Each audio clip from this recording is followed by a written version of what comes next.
আর এইদিকে আমরা সিঁড়ি দিয়ে হাঁটা দিচ্ছি, দেখতেই পাচ্ছ কতটা সিঁড়ি হাঁটতে হবে, ওই রাস্তাটা পার করে বা সিঁড়িটা হাঁটতে হবে। তো আমরা বললাম টোটো দাদাকে, যে বললাম যে ওই সেকেন্ড রাস্তাতে নামাও, ফার্স্ট রাস্তাতে নামাও না, এটা ফার্স্ট গেট, আর সেকেন্ড গেটটা আরও একটু যেতে হতো, কিন্তু ওইদিকে মানে ওই সমুদ্রের পাড়ে যেতে বেশিক্ষণ টাইম লাগতো না। তো এদিকে আর এমনিতে আমি হাঁটতে পছন্দই করি না, সত্যি দেখো একটুকুতেই আলামারা হয়ে গেছি। আমি এতবার বললো দাদা বললো যে আমরা তো এখানে থাকি, তো আমরাই তো ভালো জানবো যে কোন দিকে নামালে ভালো হবে না খারাপ হবে। তো আমরা বেশি না কথা বাড়িয়ে ভাবলাম হয়তো এদিকে আরও সুবিধে হবে, তো এদিকে যে এতটা অসুবিধা হয়ে যাবে বুঝতে পারি না। এদিকে জায়গাটা মানে খারাপ তা বলবো না, ভালো বিজার হয়ে গেছে, কিন্তু এইখানে ভিডিও করা করবো, যেতে তো হবে। সত্যি দারুণ জায়গা, দেখো এখন আর ভিউটাও দারুণ বাকি আছে। তাও আমি না বাবুকে নিয়ে আছি, দেখতে পাচ্ছ বাবা কিন্তু তোমরা বাবুকে নেয় নাই, আর আমি এখন দেবো না, আমি ঠিক টাইমে দেবো তা ভেবে রেখেছি, কিন্তু ও একবারও নিজে থেকে এখনো বলে, কিন্তু অনেকটা হাইরানি হয়ে গেল। দেখো আমার তো বিরক্ত লাগছে, দারুণ হাওয়া দিচ্ছে, হেঁটে হাওয়া, তারপরও অনেক গাছপালার হাওয়া পরে নিয়েছে ছেলেটা, দেখতেই পাচ্ছ আমার জামাটা কেমন উঠছে। আর এদিকে আমার চুলটাও দেখো একেবারে উঠছে, আর চুলে যা জট লাগবে মানে সেটা আমি জানি। আর এদিকে দেখো আমি নিচে হাঁটতে হাঁটতে আবার ওপরে চলে গেলাম, ওপরে একদম হাঁটছি। তো দেখো এইদিকে আমি একটু ঘুরেও নিলাম, এদিকে একটু হাই হ্যালো বন্ধু জীবন মনে শান্তি পেয়ে নিলাম। আর এদিকে একটা ঝিনুক খুঁজে মানে কুড়িয়ে পেলাম, তো আমি ফার্স্ট টাইম পেলাম, আর এখানে পাই অনেকেই, কিন্তু আমি এই আজকেই পেলাম।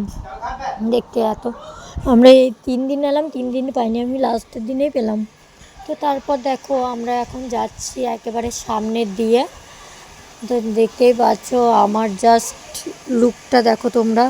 এখনই চশমা খুলে দিচ্ছি, এখনই পরে নিচ্ছি, আর চশমাটা পরে কানা কানা লাগছিলো তার জন্য বেশিক্ষণ পরিনি, ওই খানিকটা পড়ছে আবার খানিকটা দূরে যাচ্ছে, আবার পড়ে যাচ্ছে, এই করছি। মজাটা দেখো জাস্ট আমরা দেখো এখানে যাবে ছেলেটাকে কতটা নিয়ে যাচ্ছিল, মানে কাঁকড়া মাছ, মাথা ভিজে নাই বেশ, অনেক অনেক মানে ঢেউ আসে। আর আমরা এই দাদার দোকানে লাস্ট টাইমে খেলাম, তো জুতোগুলো আরো উপরে তুলে দিলাম কারণ জুতোগুলো পরে তো যাবে না।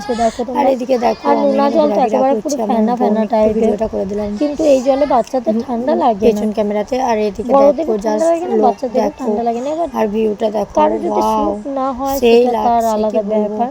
মানে দীঘা সত্যি দীঘা একটা জায়গা, এমনই জায়গা মনে শান্তি। বাবু তো ভয় করছে নামতে, শুধু পাগুলো ব্যাঙের মতন তুলে নিচ্ছে। আর ওইদিকে ওটা নিয়ে তাও ভালো, গ্যাস অম্বল হয়ে গেছে বলে ইনোটা খেলো, আর ওরা তো ওদের খাবার অর্ডার করে দিয়েছে রেডবুল রাখতে চলে। আর এইদিকে আমার বাবু রেডবুলে কোটো দেখলে ও আর নিজেকে লোক সামলাতে পারে না।